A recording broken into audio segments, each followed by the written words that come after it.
Hello, everyone. I'm here with Mr. Cinco.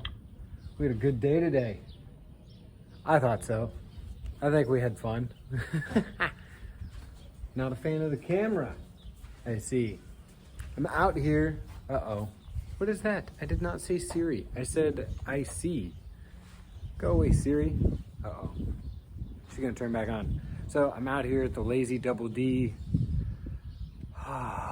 It's summertime. And my head isn't working anymore because I had a really amazing day with this guy. And yeah. Oh, right. I was going to tell you about my new thing.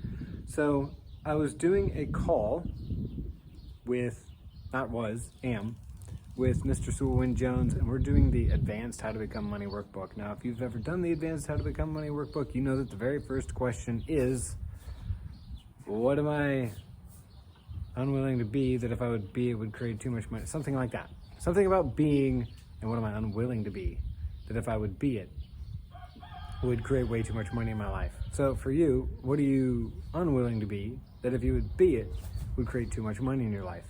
Now, what's interesting in the conversation in the book, there's a lady that talks about, she's like, I'm not willing to be a grifter. And Gary says, well, when you're not willing to be a grifter, that's what keeps you always being a grifter, because you're trying to not be a grifter, so you have to be a grifter in order to not be a grifter.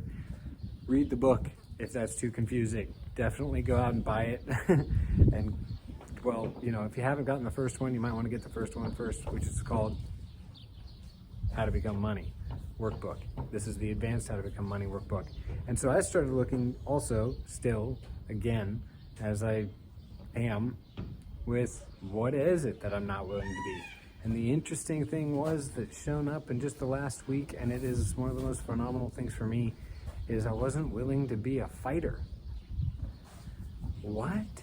I was so sure I was willing to be a fighter, because I was like, there's fight energy all the time. And I actually, leading up to this, I got to tell you, if you're interested in it, there's a 7-day and a telecall Gary and Dane did. So if that feels like you're like, oh my God, I got to have those because I got to get out of fighting things. You know, it's like, essentially, if you're fighting people, and I actually just did, I know I'm giving you a lot of things that you can go look at, but I'm sorry, I like to talk about them. I just did a podcast last night with Amy Shine, and she's like, I'm just fighting everyone all the time.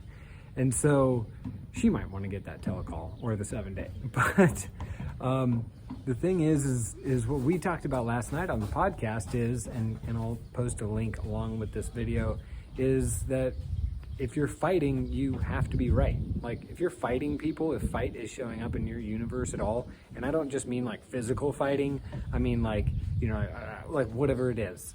If you're fighting and you know it, what are you fighting to be right for? Because you can't really fight unless you've considered yourself right, unless you're like, I'm right about this. So you make yourself right about something in order to fight.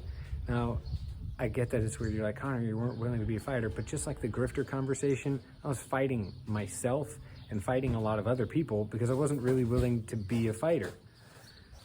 I know, weird.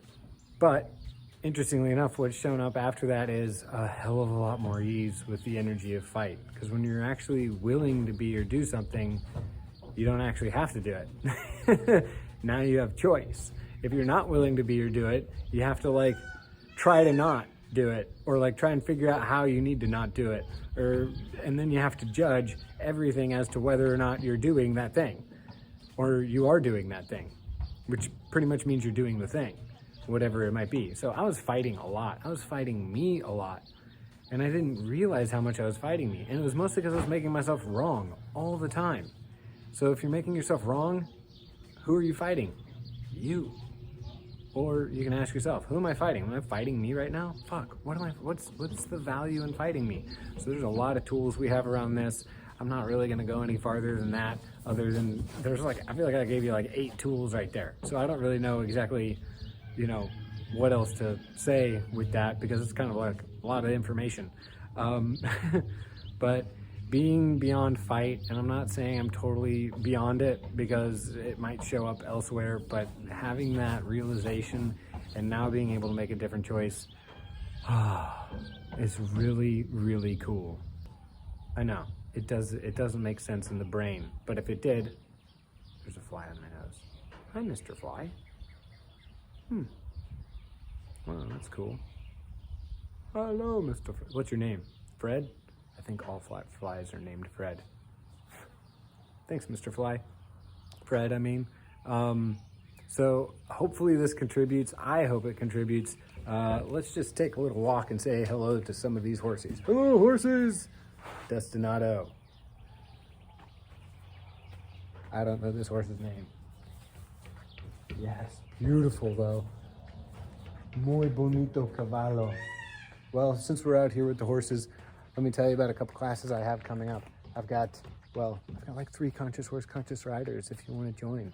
They're actually doing an SE class right now, which is energetic synthesis of structural embodiment, SE extravaganza. And I've got a conscious horse, conscious rider in Belgium in June. And I've got a conscious horse, conscious rider again in Turkey. Oh my God, if you haven't been to one of the Turkey ones, you have to come. They're amazing. So there's Sao Paulo. Sao Paulo's off the charts. We have way too much fun. So if that's something you're interested in, come check it out. But in the meantime, look at the ranch. Oh, and the pond is full. How does it get any better than that? Ah, it's a beautiful day on the ranch. Well, my friends, until next time, until next time, your friend Connor at the ranch saying bye-bye. That's also called the Lazy Double D for those of you that didn't know. All right, see you next time.